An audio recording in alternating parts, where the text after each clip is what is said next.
On accueille dans les studios Nathalie Kleinschmidt. Bonjour Nathalie. Bonjour. C'est le fun d'entendre les vœux de Noël qui passent sur les ondes en vol. Ça fait chaud au cœur. Puis j'aime beaucoup aussi entendre multiples voix de différents organismes qui passent. Alors, surtout Mohamed. Ouais. Peut-être il devrait pas travailler à Francophone. Il a vraiment une voix de. Il a une voix de radio. C'est vrai. Vous ne me le piquez pas, s'il vous plaît. Faudrait juste l'inviter pour des chroniques, tout simplement. C'est ça. Voilà. Nathalie, aujourd'hui, on voulait jaser par rapport à la générosité des Manitobains, parce qu'on a vu avec l'Institut Fraser qui a dévoilé son indice de générosité pour l'année fiscale 2023, disant que le Manitoba se distingue comme la province la plus généreuse, affichant un pourcentage de donateurs de 18,7%. Et ça, c'est malgré le fait que, à travers tout le pays, chaque province a vu quand même une diminution dans les dons offerts dans les derniers quelques années.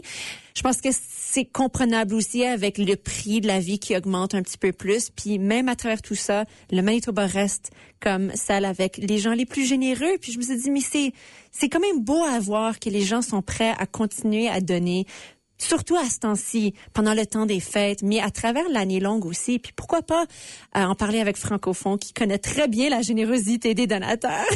Mais pour vous, c'est ça, qu'est-ce que vous avez remarqué chez les donateurs manitobains?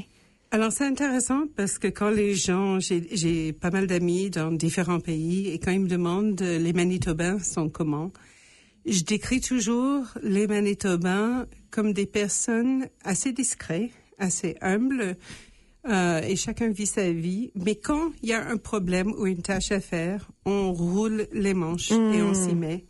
Et quelqu'un m'avait dit récemment, quelqu'un de mon CA, il suffit de demander.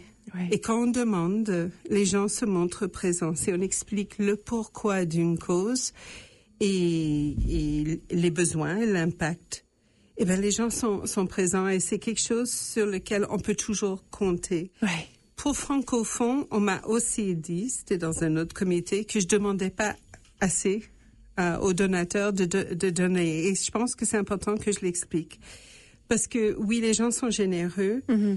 Mais aujourd'hui, on a constaté tous que les marchés ont été bons. Nos résultats pour Francophone sont encore, on va être sur une 3e année de record passé. Et que je vois autour de moi beaucoup de besoins pressants, urgents dans l'immédiat. Ouais. Et que parfois, il faut savoir aussi ne pas demander et de dire que cette année, si les gens autour de moi qui sont généreux donnent pour les paniers de Noël et pour les initiatives, eh ben, on est tous dans la même famille philanthropique et donc on aura accueilli moins de dons cette année. Mais pour moi, j'ai le sentiment qu'il y a eu plus de générosité, donc c'est pas gênant. D'accord. Et je sais très bien que si j'ai une cause spécifique qui arriverait, les gens seraient là. Pour les Jeux de la francophonie pour les jeunes, les gens étaient là. Pour en début d'année, Jerry Aziz, les gens étaient là. Et donc, je ne demande pas à chaque fois, mais les gens se montrent présents. Ils se sont montrés présents pour le musée Saint-Boniface. Ça, c'est une des campagnes qu'on a en ce moment pour finir la construction. C'est important.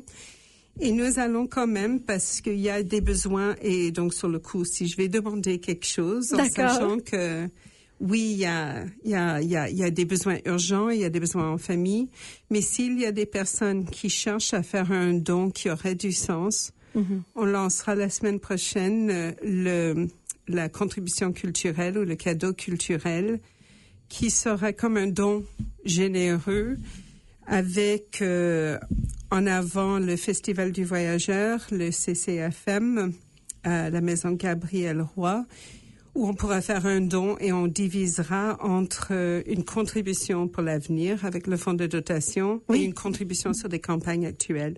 Parce que ces organismes dans le culturel, je dirais que c'est là où il y a un besoin et on n'en parle pas beaucoup. Oui, c'est vrai. Oui, on parle des gens qui ont besoin à manger. Et ça, c'est l'essentiel, hébergement et manger. Mais si on a un peu plus, la culture a été un peu oubliée dans les derniers budgets provinciaux, fédéraux. Et je pense qu'il y a urgence de les appuyer et je veux en faire une de mes priorités l'année prochaine. En fait, j'ai toujours eu un biais pour les artistes, mais mais là, de façon formelle, allez demander, s'il vous plaît. Et j'ajouterais à ça, il y a le cadeau culturel et le cadeau communication, et on ne peut pas ne pas parler de la radio et de la presse La Liberté, parce que ce sont aussi des piliers de la construction culturelle au Manitoba. Donc, ceux gentils auditeurs qui ont de l'argent, qui se demandent qu'est-ce que je pourrais faire de beau, venez me voir. Ouais. Je vais être en permanence. Je ne prends pas de congé. Je pense que je suis la seule.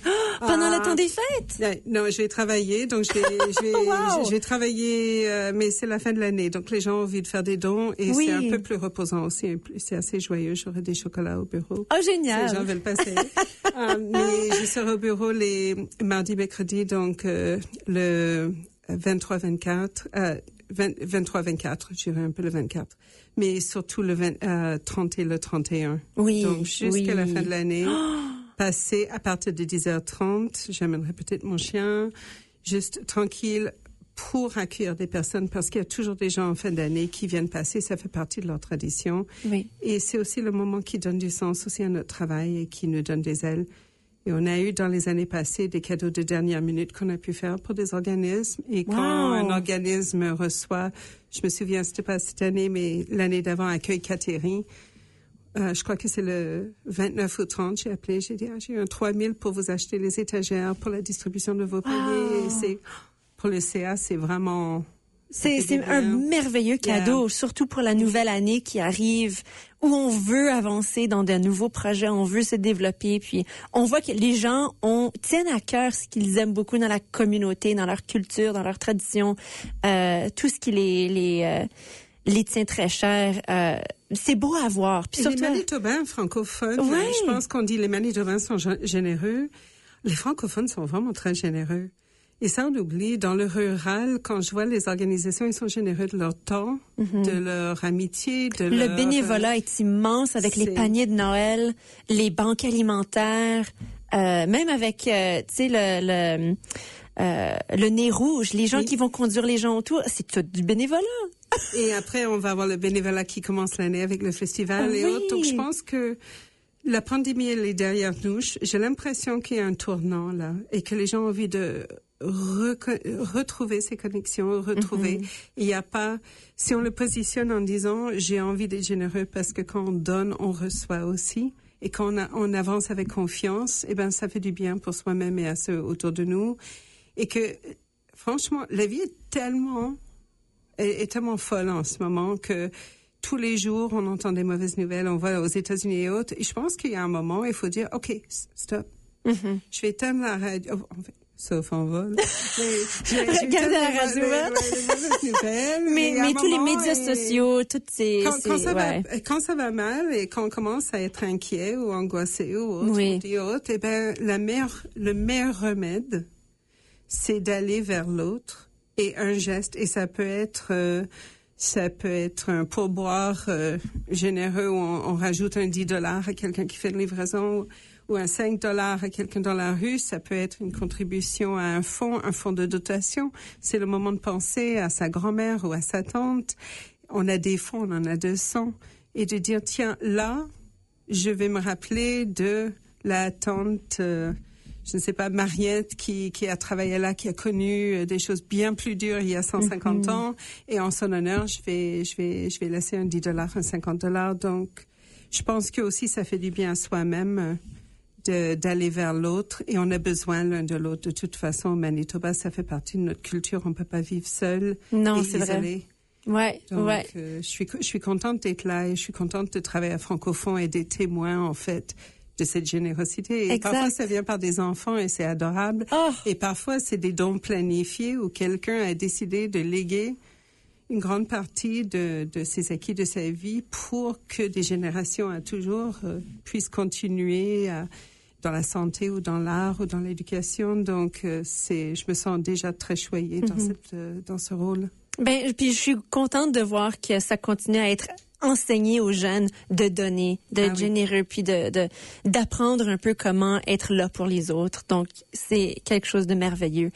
Nathalie, on voulait aussi parler aujourd'hui, si je me permets de Bien sûr. changer un petit peu le sujet aujourd'hui. Une annonce qui a été faite, c'est la Fondation communautaire du Canada qui a officiellement lancé le fonds pour le jeu libre. Ah oui, Ouais. alors ça c'est la bonne nouvelle pour 2026. Oui.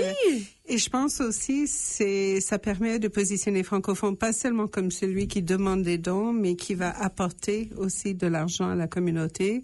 Et donc Francophone a été choisi avec on est 22 fondations au Canada pour livrer ce programme pour le jeu libre qui a comme objectif de détacher les enfants de leurs écrans, de les permettre de renouer avec l'extérieur, la nature, pour bâtir leur confiance, le lien social, la résilience, et de redécouvrir la nature. Ça fera du bien. Et donc, on a en tout un peu plus de 400 000 $ qui ont été alloués. Wow! On a le portail est déjà ouvert.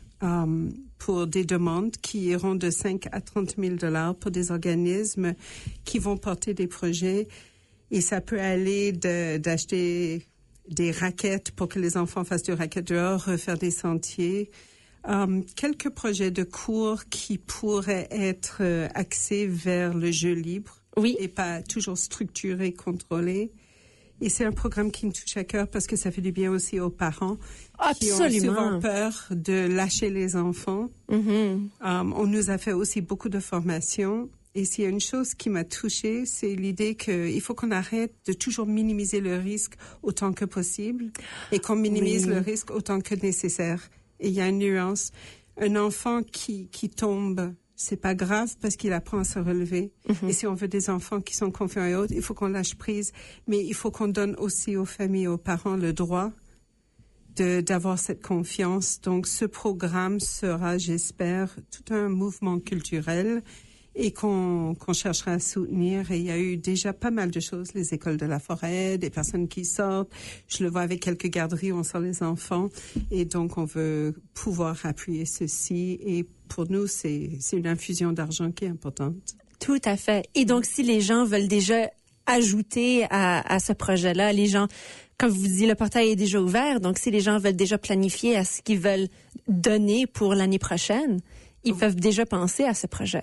Absolument. C'est un autre projet où on cherchera aussi des partenaires parce que c'est un projet qui va durer 3 ans, mais on aimerait que ça continue. Ça fait partie des choses. Si le Manitoba a une chose, bon, aujourd'hui il fait moins froid, donc je râle pas trop, mais il y a une chose qu'on a pour nous, c'est la nature qui est partout.